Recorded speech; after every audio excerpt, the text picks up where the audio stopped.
Hello students, welcome back to my channel. आज हम question number 8 से शुरुआत करेंगे और लगभग पूरी एक्सरसाइज आज ख़त्म करने की कोशिश करेंगे। इससे पहले के जो क्वेश्चंस हैं और जो टॉपिक्स हैं उनके वीडियो में बना चुका हूं, डिस्क्रिप्शन में आपको लिंक मिल जाएगा। एक्सरसाइज 1.1 है 12th class. So question number 8 देखिए। Show that the relation R in the set A. Set A given है जिसमें एलिमेंट्स हैं आपके 1 2 3 4 5 गिवन बाय रिलेशन गिवन है ए बी ऑर्डर्ड पेयर मिलेंगे such that modulus of A minus B is even. Modulus of A minus B is even यानी कि वो जो भी वैल्यू आएगी वो डिविजिबल बाय 2 हो। Is an equivalence relation. ये इक्विवेलेंस रिलेशन होगा, वो शो करना है। तो इक्विवेलेंस के लिए सबसे पहले A belongs to R for all element A belongs to set A. ये कंडीशन सेटिस्फाई होनी चाहिए। सबसे पहले देख लेते हैं 1 1।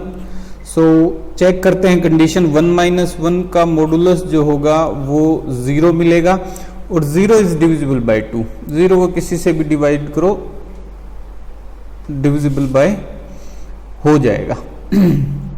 0 को किसी से भी डिवाइड करो वो डिवाइड हो जाएगा। ठीक है। सो ये लाए करेगा रिलेशन आर में। किसी को भी चेक कर सकते हो आप। 4 4 ऑर्डर्ड पेयर जो बना वो भी चेक कर सकते हो, वो भी बिलोंग्स टू आर होगा क्योंकि उसमें भी 4 माइनस 4 मॉडुलस आपको 0 मिलेगा। सो ये रिफ्लेक्सिव होगा। सेकंड कंडीशन आपको चेक करनी है सिमेट्रिक के लिए।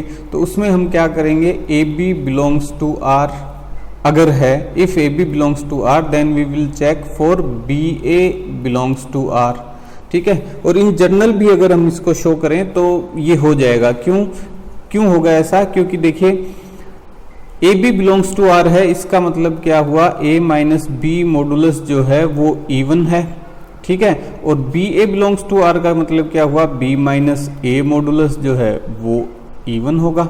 सो वो डेफिनेटली इवन होगा। क्यों? साइन अगर चेंज होगा तो वो मॉडुलस के कारण हट जाएगा। ठीक है। सो मान लो a माइनस बी आपका कोई 2 आ रहा है तो b माइनस ए क्या आएगा, -2 आएगा और उसका मॉडुलस जो है वो आपको फिर 2 मिल जाएगा। समझ गए? ठीक। सो ए बी अगर बिलोंग्स टू आर है तो B A also belongs to R. और कोई पर्टिकुलर आप इसमें से एग्जाम्पल लेना चाहते हैं तो वो ये रख लीजिए, 2 4 रख लीजिए। 2 4 belongs to R because 2 minus 4 modulus -2 का मॉडुलस वो आपको मिल जाएगा 2। और 4 2 चेक करेंगे आप, देखिए 4 2 ये ordered pair belongs to R होना चाहिए अगर ये कंडीशन है तो। सो वो चेक करेंगे 4 माइनस 2 मॉडुलस यानी 2 का modulus 2 that is also an even number divisible by 2।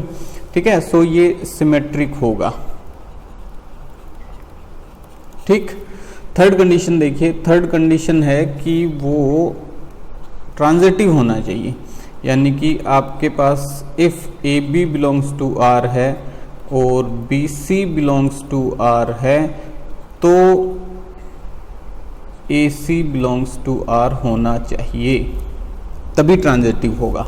ठीक है। सो जो अपना सेट है उसमें से वैल्यूज़ ले लेते हैं हम। देखिए कौन कौन सी वैल्यूज़ लेते हैं।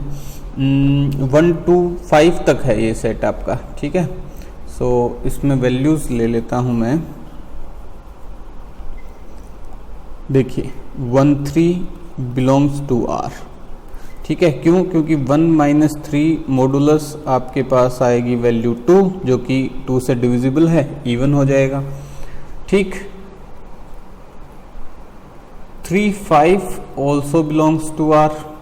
कैसे? क्योंकि 3 माइनस 5 का मॉडुलस भी आपको क्या मिलेगा, 2 जो कि डिविजिबल बाय 2 है। So this implies that 1 5 belongs to R. वो भी होगा कैसे? 1 माइनस 5 का मॉडुलस जो है वो 4 होगा और वो एक इवन नंबर है। ठीक है। सो ये एग्जाम्पल है कि ये ट्रांजिटिव है। ये एक पर्टिकुलर एग्जाम्पल हुआ। इन जनरल अगर आप ये शो करना चाहते हैं तो इन जनरल भी शो कर सकते हैं। a माइनस बी मॉडुलस जो है वो इवन है। ठीक है। अगर A B belongs to R है, इसका मतलब क्या हुआ कि A minus B modulus even होगा। ठीक, फिर है बी माइनस सी, उसका मॉडुलस जो है वो भी इवन है, तभी वो B C belongs to R है।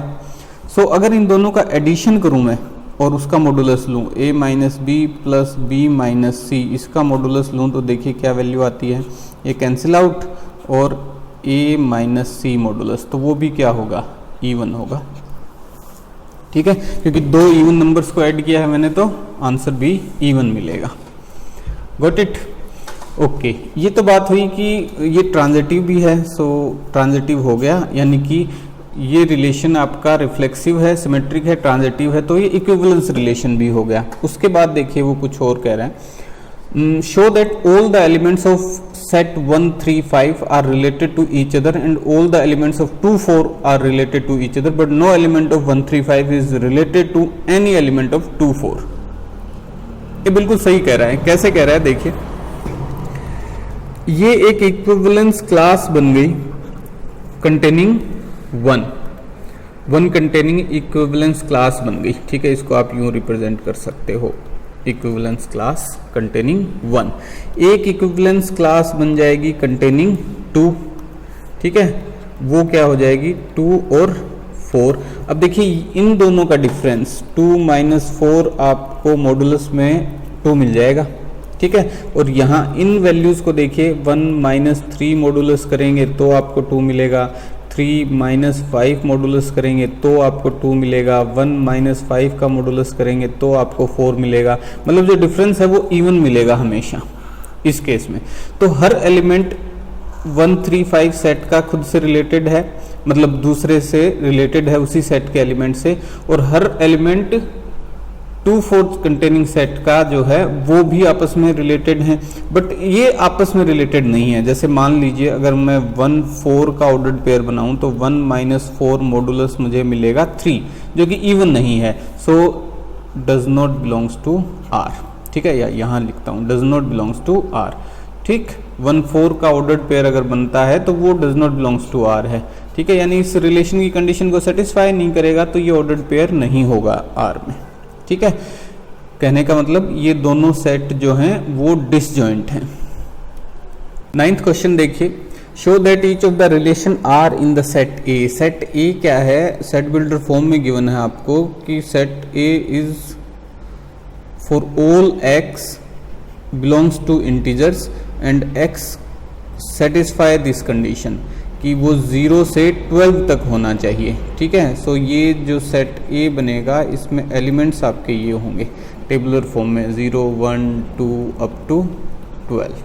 ठीक है, इंटीजर्स का सेट है। ओके, रिलेशन फर्स्ट जो है वो डिस्क्राइब्ड है, ए बी ऑर्डर्ड पेयर मिलेंगे और जिसमें modulus A minus B is a multiple of 4। ठीक है, modulus A minus B is a multiple of 4। So देखिए फर्स्ट अगर हम इसको रिफ्लेक्सिव के पॉइंट, और आपको प्रूव क्या करना है वो भी देखना है ना, इज एन इक्विवेलेंस रिलेशन, तो शो करना है कि ये रिलेशन जो है ये इक्विवेलेंस रिलेशन है। सो रिफ्लेक्सिव के लिए चेक करते हैं, रिफ्लेक्सिव के लिए क्या कंडीशन होनी चाहिए, A belongs to R for all A belongs to set A. So first element देखते हैं हम 1 1 मान लीजिए। ठीक है, या फर्स्ट एलिमेंट 0 0 है तो 0 0 बिलोंग्स टू आर होगा। क्यों? क्योंकि 0 minus 0 modulus you will get 0 and this is multiple of 4, because when you multiply 4 by 0 you will get 0। ठीक है, सो ये रिफ्लेक्सिव होगा। सिमेट्रिक के लिए देखिए, सिमेट्रिक के लिए कंडीशन क्या होती है कि A B belongs to R. If A B belongs to R then we will check for B A belongs to R. ठीक है, सो इन जनरल भी आप ऐसा कर सकते हैं कि a minus B modulus is multiple of 4, multiple of 4 होगा, तभी तो A B belongs to R रहा है ना। A B belongs to R होगा, इसका मतलब क्या हुआ कि ए माइनस बी मॉडुलस जो है वो कोई मल्टीपल ऑफ 4 है, उस कंडीशन को सेटिस्फाई कर रहा है। सो b माइनस ए मॉडुलस वो क्या होगा, वो भी मल्टीपल ऑफ 4 होगा। क्यों? क्योंकि मॉडुलस में है ये डिफरेंस। अगर हम ऐसा करते हैं तो सिर्फ साइन में ही चेंज आता है, और साइन में चेंज आएगा उसको मॉडुलस नल कर देगा। ठीक है। So if a minus B modulus is multiple of 4 then b minus a modulus will also be multiple of 4। तो ये रिलेशन आपका सिमेट्रिक भी होगा। ठीक है। थर्ड कंडीशन चेक करनी है हमें कि इफ a माइनस बी। अच्छा, इसका पर्टिकुलर एग्जाम्पल भी दे सकता हूं मैं आपको। देखिए जो सेट है हमारे पास, सेट a है, तो उसमें पर्टिकुलर एग्जाम्पल भी देख सकते हैं आप। 1 माइनस 5 का मॉडुलस लीजिए, ठीक है, वो क्या आएगा 4।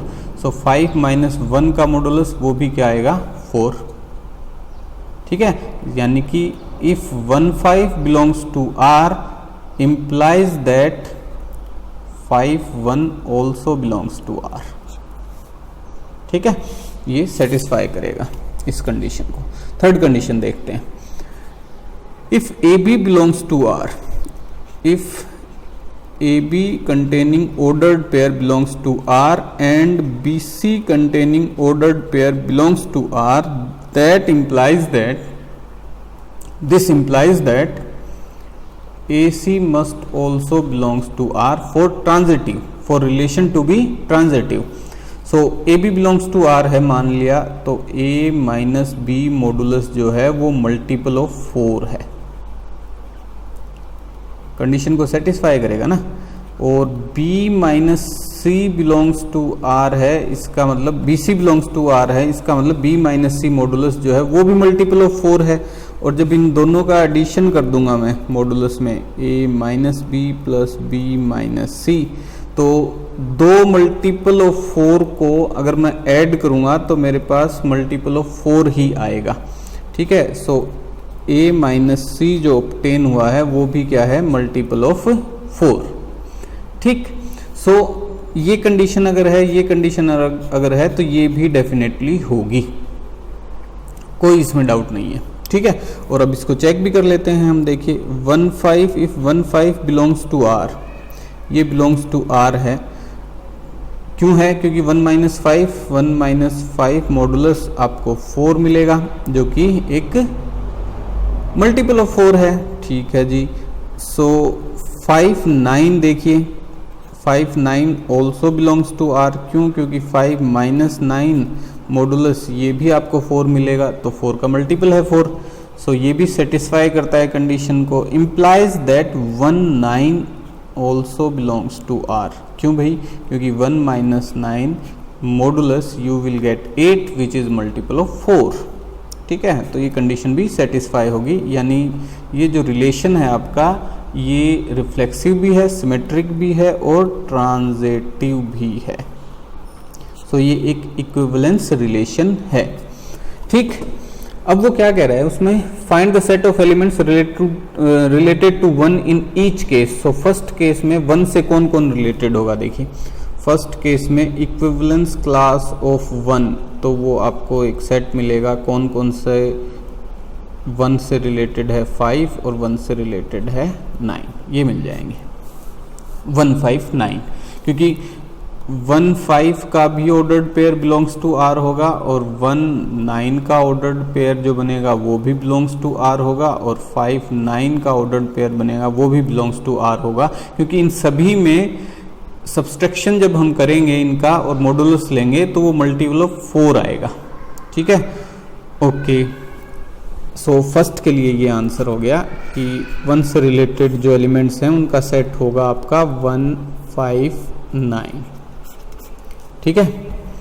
चलिए दूसरा जो केस है वो है relation R is you will get ordered pair AB such that A equals to B। A equals to B होगा दूसरी कंडीशन में। तो दूसरा रिलेशन जो है वो बताता हूँ मैं आपको। सेकंड पार्ट रिलेशन R है such that you will get ordered pairs, और उन ऑर्डर्ड पेयर्स के बीच जो एलिमेंट्स हैं उनके बीच कंडीशन होगी A इक्वल्स टू B, ये कंडीशन होगी। तो देखते हैं रिफ्लेक्सिव है क्या। सो फर्स्ट रिफ्लेक्सिव के लिए A belongs to R for all A element of set A। So ये सही है क्योंकि A equals to A। So condition को सेटिस्फाई कर रहा है, इस कंडीशन को सेटिस्फाई कर रहा है, तो ये रिफ्लेक्सिव होगा। ठीक है। दूसरी कंडीशन देखिए, दूसरी कंडीशन आती है कि if A B belongs to R then B A also belongs to R. अब यहाँ देखिए चेक कैसे करेंगे इसको। A B belongs to R का क्या मतलब हुआ कि ए इक्वस टू बी है, ठीक है, according to given condition A equals to B है। So B equals to A भी तो होगा, दोनों इक्वल हैं भाई, तो कैसे ही लिखो, क्या दिक्कत है इसमें। सो ये सिमेट्रिक भी होगा, ठीक है।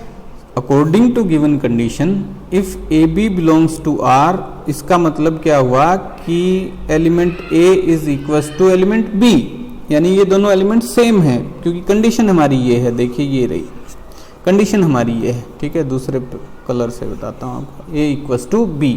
So if A B belongs to R, इसका मतलब ए इक्वस टू बी है, so B equals to A B होगा, दोनों सेम ही तो हैं।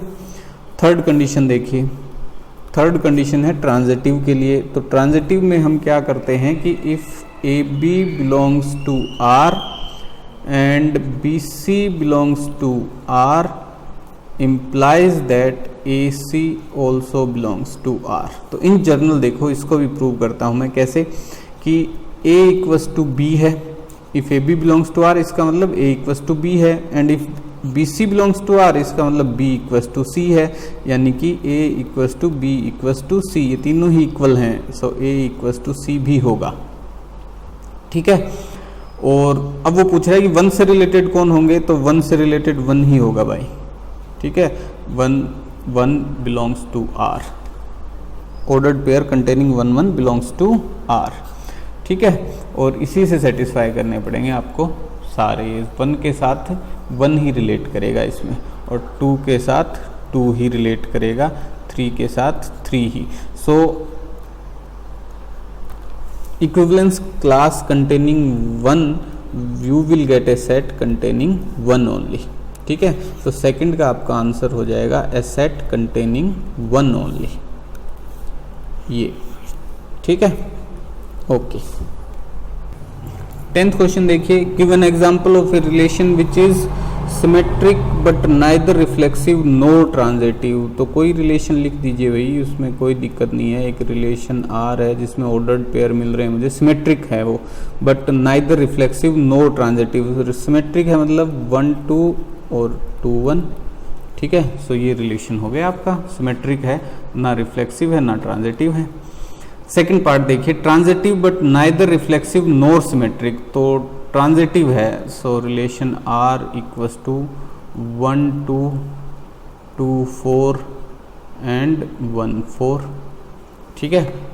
तो ये हो गया ट्रांजिटिव, उसमें 1 2 है और उसमें 2 4 है और उसमें 1 4 भी है, but neither reflexive nor symmetric.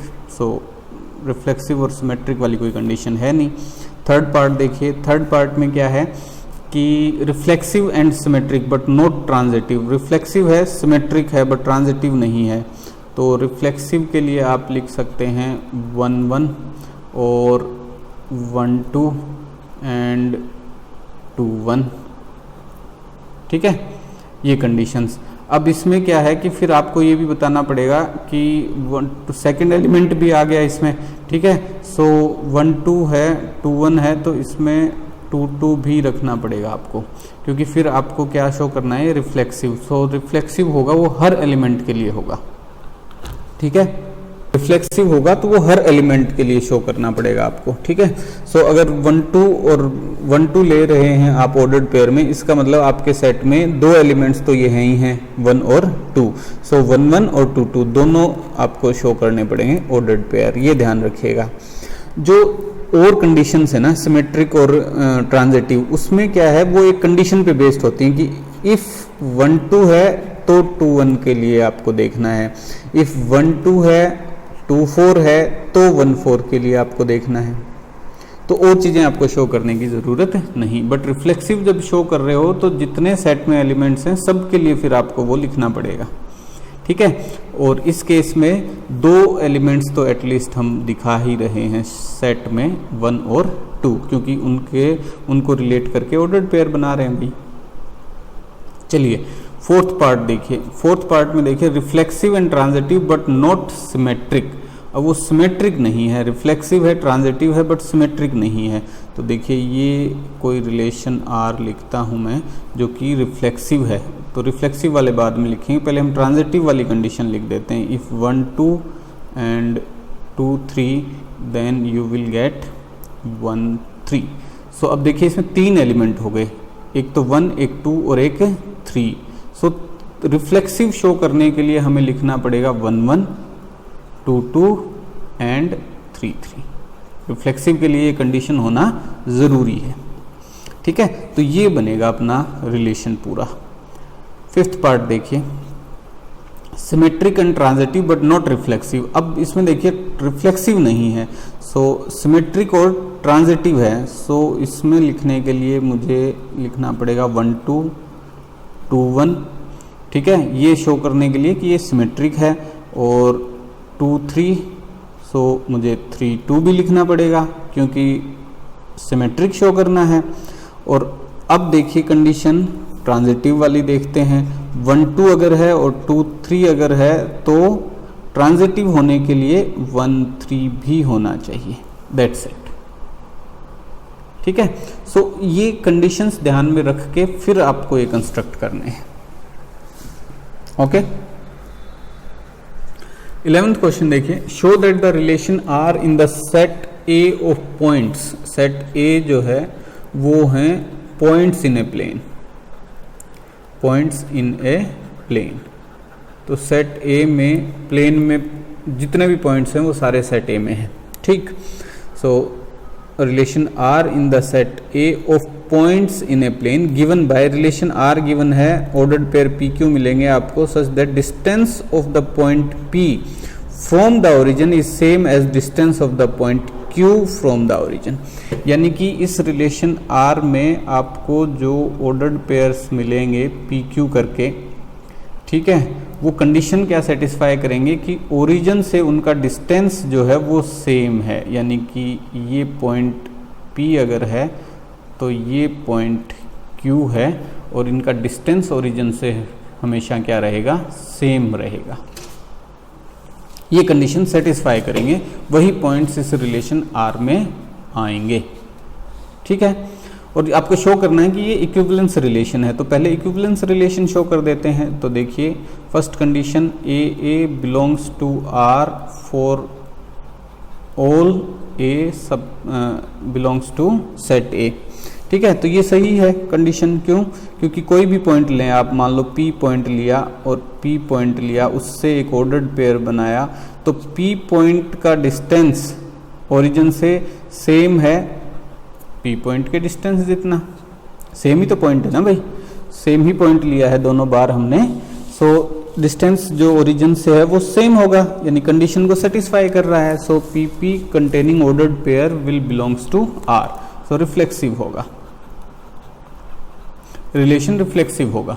दूसरी कंडीशन देखिए, यहीं कर देता हूँ। दूसरी कंडीशन ट्रांजिटिव। सो मान लो कोई 2 पॉइंट्स लिए हमने PQ, that belongs to R। So if this condition is okay, if this condition is true, इसका मतलब क्या हुआ कि ओरिजिन से P का डिस्टेंस जो है वो बराबर है Q के डिस्टेंस के, मतलब इन दोनों पॉइंट्स का डिस्टेंस ओरिजिन से सेम है, ठीक है। डिस्टेंस, सिर्फ डिस्टेंस लिख रहा हूं भाई मैं, P इक्वस टू Q नहीं है।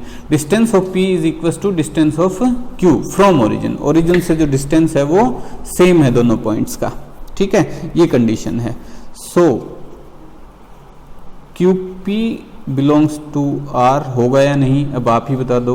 होगा भाई, क्योंकि पॉइंट्स की पोजीशन ही तो चेंज की है, उनका डिस्टेंस तो मैंने चेंज किया नहीं। So distance from origin of Q, distance of Q from origin is equals to distance of P from origin, same रहेगा, ठीक है। सो ये सिमेट्रिक भी होगा, रिलेशन सिमेट्रिक भी होगा। थर्ड कंडीशन देखिए ट्रांजिटिव के लिए। सो ट्रांजिटिव के लिए if AB belongs to R, और यहाँ पॉइंट्स हैं तो पॉइंट्स की तरीके से ही लेते हैं हम इनको। So if P Q belongs to R, कोई दो पॉइंट्स हैं, बिलोंग्स टू आर है, ठीक है, ये ऑर्डर्ड पेयर जो कंटेनिंग पी क्यू है वो बिलोंग्स टू आर है, and Q R also belongs to R, so that implies PR must also belongs to R for the relation to be transitive, ठीक है। If PQ belongs to R, इसका मतलब क्या हुआ कि distance of P from origin is equal to distance of Q from origin, दोनों point जो हैं वो सेम डिस्टेंस पे हैं ओरिजिन से। और if QR belongs to relation R, इसका मतलब क्या हुआ कि distance of origin of point distance of point Q from origin is equals to distance of point R from origin। Q और R पॉइंट्स भी सेम डिस्टेंस पे हैं origin से, ठीक है। वो हैं किस डायरेक्शन में वो टेंशन नहीं है अपनी, किसी भी डायरेक्शन में हो, बट ओरिजिन से इन पॉइंट्स का डिस्टेंस जो है वो सेम है। So from origin P equals to Q equals to R, तीनों ही सेम डिस्टेंस पे हैं ओरिजिन पे। सो P और R भी जो हैं वो भी सेम डिस्टेंस पे ही होंगे ओरिजिन से, ठीक है। सो PR कंटेनिंग ऑर्डर्ड पेयर बनाऊंगा वो बिलोंग्स टू R होगा, तो ये ट्रांजिटिव भी होगा, ठीक है। मैं बोल रहा हूं, लिख नहीं रहा ज़्यादा क्योंकि लिखने में काफ़ी टाइम लगेगा और वो वीडियो बट फिर लंबा हो जाता है, सो मैं बोल रहा हूँ। सो रिलेशन आपका रिफ्लेक्सिव भी हो गया, सिमेट्रिक भी हो गया और ट्रांजिटिव भी हो गया, यानी कि ये एक इक्विवेलेंस रिलेशन है, तो वो शो कर दिया हमने, ठीक है। अब आगे वो क्या कह रहा है, further show that the set of all points related two point P, कोई पॉइंट P है जो कि 0 0 नहीं है, ठीक है, और उससे रिलेटेड जितने भी पॉइंट्स हैं वो क्या है, is the circle passing through P with origin as centre, ठीक है। Set of all points related to a point P। अब देखिए वो कह रहा है कि set of all points that are related to P, यानी कि ये एक इक्विवेलेंस क्लास है कंटेनिंग P, जिसमें सारे वो पॉइंट्स हैं जैसे कि Q आ गया, R आ गया, S आ गया, T आ गया वगैरह वगैरह, वो सारे पॉइंट्स हैं, ठीक है, जो कि P से रिलेटेड हैं। अब पॉइंट P से रिलेटेड कौन सा होगा, इसका मतलब क्या हुआ कि PQ containing ordered pair belongs to R, ठीक है, यानी कि P का डिस्टेंस जितना है ओरिजिन से उतना ही Q का डिस्टेंस है, और उतना ही R का डिस्टेंस है, उतना ही S का डिस्टेंस है, उतना ही T का डिस्टेंस है। तो मैं देखिए एक ओरिजिन बना लेता हूँ 0 0, पॉइंट P यहाँ है, ठीक है। सो पॉइंट Q कहाँ होगा, सेम डिस्टेंस पे ही होगा ओरिजिन से। पॉइंट S कहाँ होगा, सेम डिस्टेंस पे होगा ओरिजिन से, तभी तो P से रिलेट करेगा। जितना P है ओरिजिन से, जितने डिस्टेंस पे पॉइंट P है उतने ही डिस्टेंस पे Q होगा, उतने ही डिस्टेंस पे S होगा, उतने ही डिस्टेंस पे R होगा, उतने ही डिस्टेंस पे T होगा। P से तभी ये रिलेट करेंगे जब जितना P दूर है ओरिजिन से उतनी ही दूरी पे सारे पॉइंट्स होंगे, यानी कि इन सब पॉइंट्स को जब मैं मिलाऊंगा तो वो एक सर्कल बनेगा, क्योंकि सर्कल की डेफिनेशन क्या होती है, सर्कल पे कौन से पॉइंट्स लाया करते हैं जिनका ओरिजिन से डिस्टेंस सेम है, ठीक है। क्योंकि ओरिजिन से जब रेडियस बनाऊंगा ये सेम आएगा, ये सेम आएगा, ये सेम आना चाहिए, ये सेम आना चाहिए, ये भी सेम आना चाहिए, ठीक है। सो जो P की इक्विवेलेंस क्लास होगी ना, यानी कि P से रिलेट करने वाले जितने भी पॉइंट होंगे वो एक सर्कल पे लाया करेंगे जो कि P से होके गुजरेगा, क्योंकि इसमें एक पॉइंट P भी रहेगा, इक्विवेलेंस क्लास है, ठीक है, पॉइंट P भी रहेगा इसमें। सो वो सर्कल P से गुजरेगा और सर्कल बनेगा, क्योंकि सारे ही इक्वल डिस्टेंस पे हैं ओरिजिन से, जितने डिस्टेंस पे की पॉइंट P है। 12th क्वेश्चन देखिए, show that the relation R defined in the set A of all triangles as R, relation R है which will give you ordered pairs T1 T2 such that T1 is similar to T2, so similar triangles हैं, ठीक है, is equivalence relation, T1 is similar to T2, equivalence relation है, ये show करना है हमें। Consider 3 right triangle, आगे की आगे देखेंगे, पहले तो इसको इक्विवेलेंस प्रूव करते हैं रिलेशन को। तो रिफ्लेक्सिव होने के लिए कंडीशन, सो यहाँ क्या है, ट्राइंगल्स हैं तो T1 T2 से ही रिप्रेजेंट करता हूँ मैं। So T1 belongs to R for all T belongs to set A। Set A में क्या है, सारे ट्राइंगल्स हैं, ठीक है। सो कंडीशन क्या है कि T1 सिमिलर होना चाहिए T2 के, सो वो होगा क्योंकि T1 ट्राइंगल खुद के तो सिमिलर होगा ही होगा, ठीक है। सो हर ट्राइंगल खुद के सिमिलर होगा, सो ये रिफ्लेक्सिव होगा रिलेशन, ठीक है। सो वो आप ट्राइंगल T1 के साथ ये ऑर्डर्ड पेयर बनाओ, या ट्राइंगल T2 के साथ ऑर्डर्ड पेयर बनाओ, या ट्राइंगल T3 के साथ ये ऑर्डर्ड पेयर बनाओ, सभी बिलोंग्स टू R होंगे क्योंकि हर ट्राइंगल खुद के सिमिलर होता है। सेकंड कंडीशन में आपको चेक करना है कि if T1 T2 belongs to R, then T1 also belongs to R, must also belongs to R। इसका मतलब क्या हुआ, पहले वो कंडीशन दे रहा है कि T1 T2 belongs to R है, यानी T1 T2 containing ordered pair जो है वो belongs to R है। उसका मतलब ये हुआ कि T1 is similar to T2। सो भाई T2 is also similar to T1, so T2 T1 containing ordered pair है वो भी बिलोंग्स टू R होगा, ठीक है। सो ये सिमेट्रिक भी होगा, ठीक। अब थर्ड कंडीशन चेक करते हैं। थर्ड कंडीशन है आपकी कि if T1 T2 belongs to R and T2 T3 belongs to R, then T1 T3 must also belongs to R for the relation to be transitive। so T1 T2 belongs to R है, इसका मतलब है कि T1 similar है T2 के। ये similar लिख रहा हूं मैं तो सिमिलर का साइन यूज कर लेता हूं, ठीक है। T1 triangle is similar to triangle T2, T2 is similar to T3, T2 is triangle is similar to T3। So इन दोनों से देखिए आपको क्या समझ आ रहा है कि T1 is similar to T2 which is similar to T3, यानी कि ये तीनों ट्राइंगल्स ही क्या हैं, सिमिलर हैं। इसका मतलब T1 is similar to T3। So ये ऑर्डर्ड पेयर भी रिलेशन R में लाए करेगा, यानी कि रिलेशन आपका ट्रांजिटिव भी है,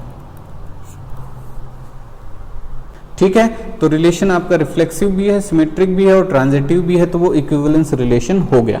चलो अब आगे की बात करते हैं। शो कर दिया हमने यहाँ तक कि इज इक्विवेलेंस रिलेशन। अब देखिए वो क्या पूछता है, consider 3 right angle triangles. 3 right angle triangles हैं, T1 with sides 3, 4, 5, T2 with sides 5, 12, 13 and T3 with sides 6, 8, 10।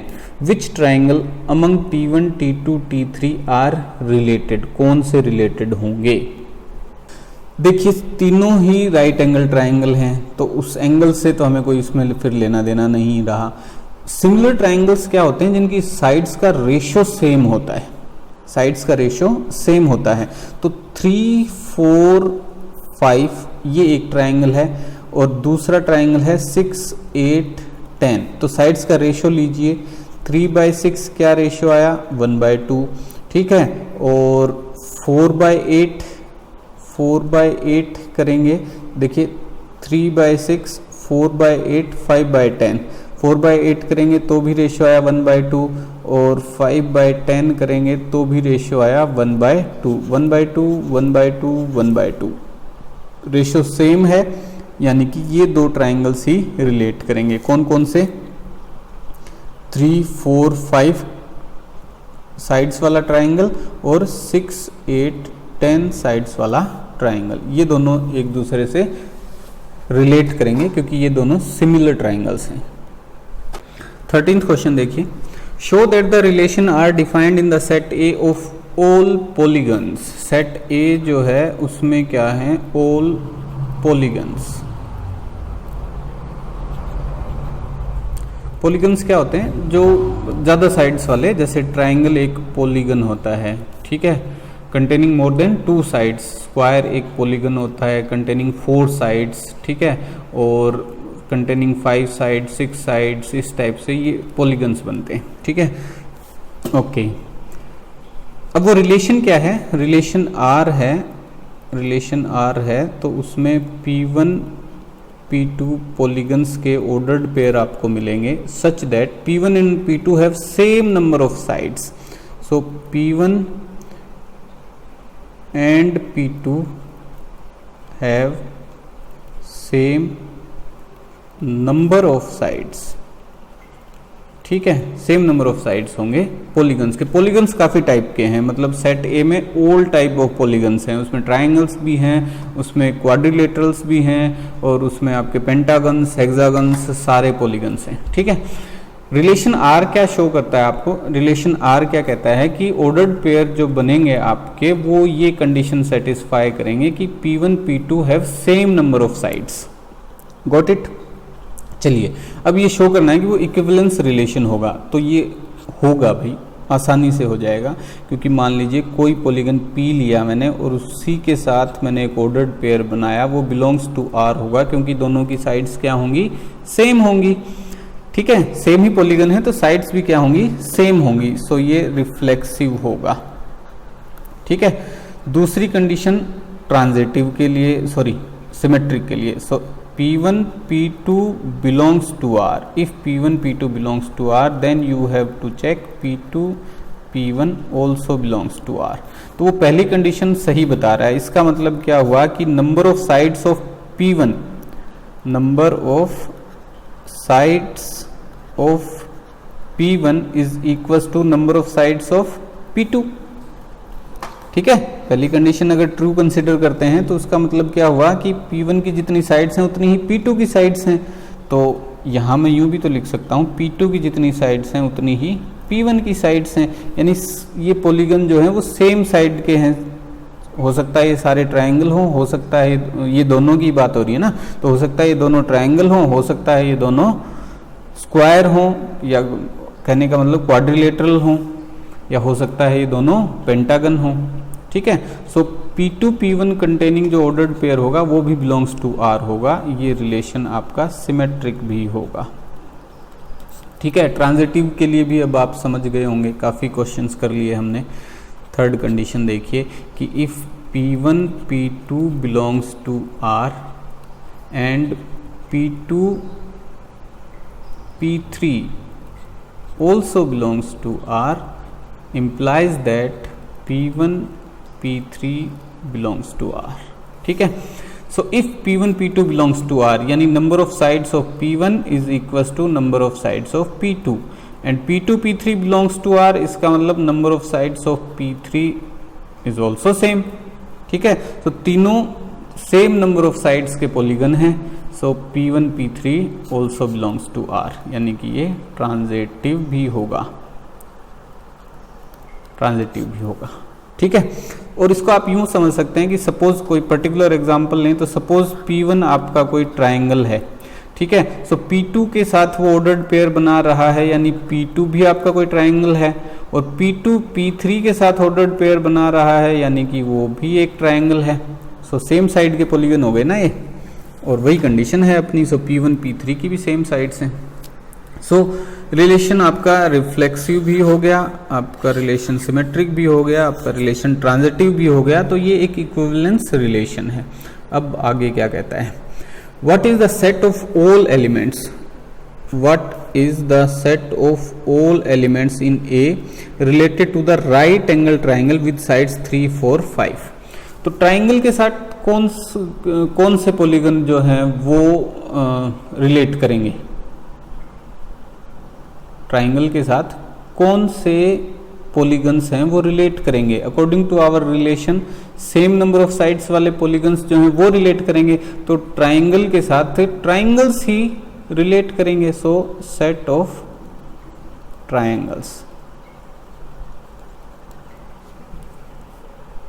Set of triangles, ठीक है। What is the set of all elements in A, तो set of triangles relate with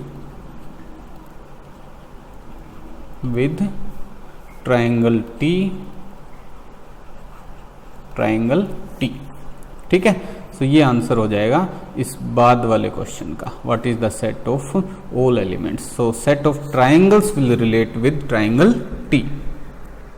14th question देखिए, let L be the set of all lines in X Y plane. So L एक set है जिसमें all lines हैं इन X Y plane, ठीक है। एक plane में जितनी भी लाइन्स हैं वो सारी इस सेट एल में है। Are be the relation in L, और रिलेशन डिफाइंड है, आर रिलेशन है जो कि आपको ऑर्डर्ड पेयर्स देता है containing L1 L2 such that L1 is parallel to L2, L1 is parallel to L2, parallel का साइन यही होता है ना, L1 is parallel to L2, ये एक रिलेशन है।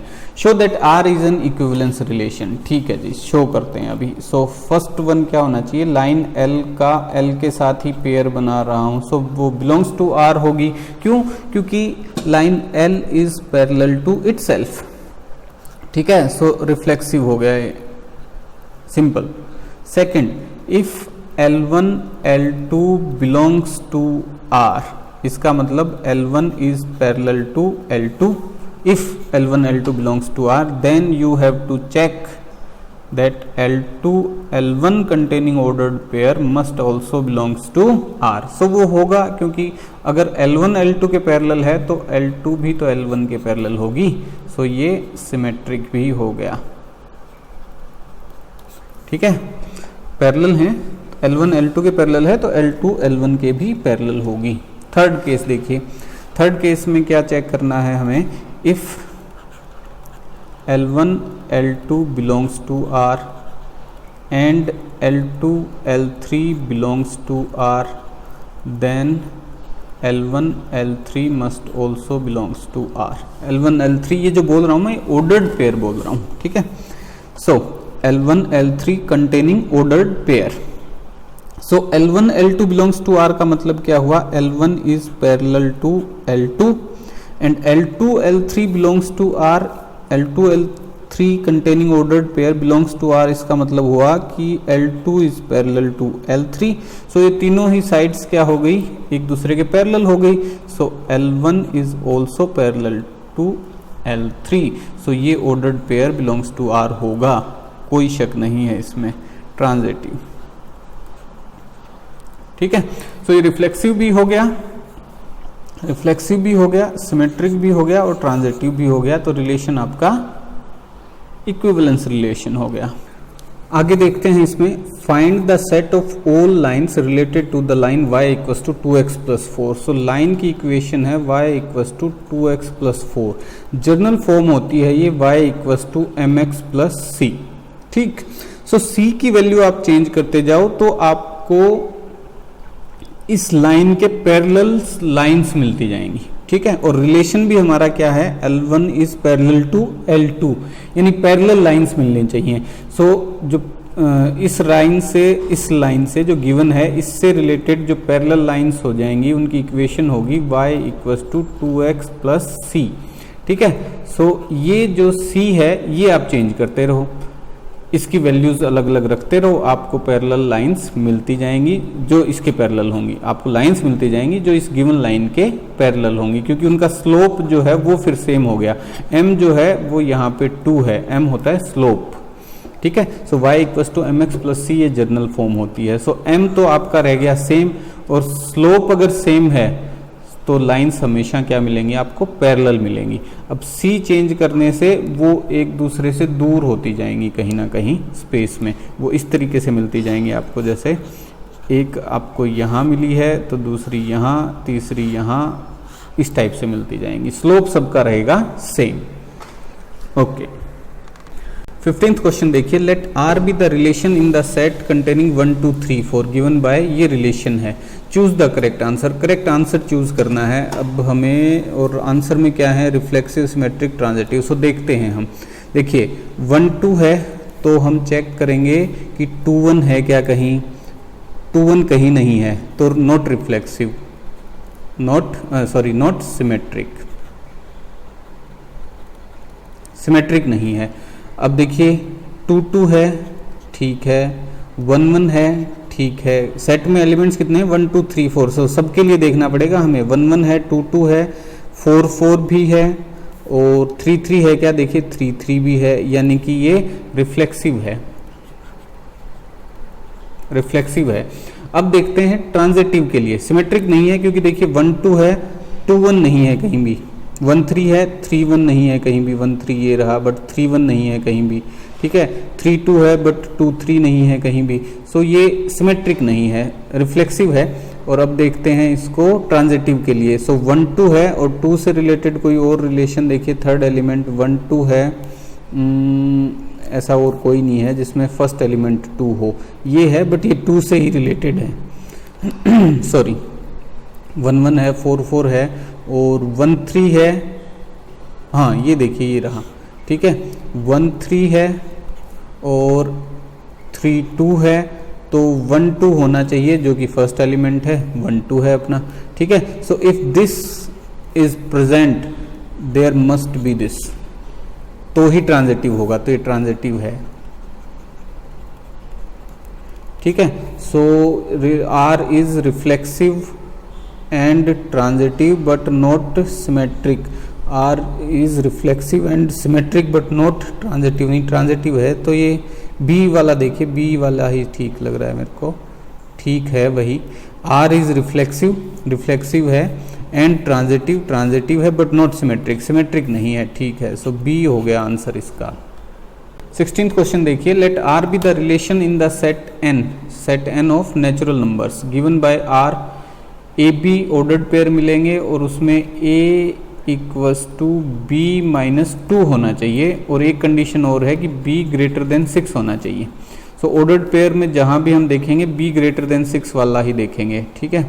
सो देखते हैं, अब यहाँ आंसर में चेक करने पड़ेंगे हमें। यहाँ देखिए बी 4 है तो ये तो नहीं होगा आंसर, ये देखिए 3 और 8 हैं, बट इस कंडीशन को सेटिस्फाई करना चाहिए, A equals to 8 minus 2, so 8 minus 2 होता है 6, so 3 is not equals to 6, ये भी नहीं होगा, ये नहीं होगा, ये हो जाएगा।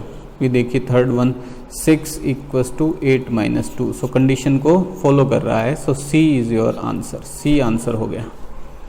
ओके, आपकी एक्सरसाइज कंप्लीट हो गई, थैंक यू।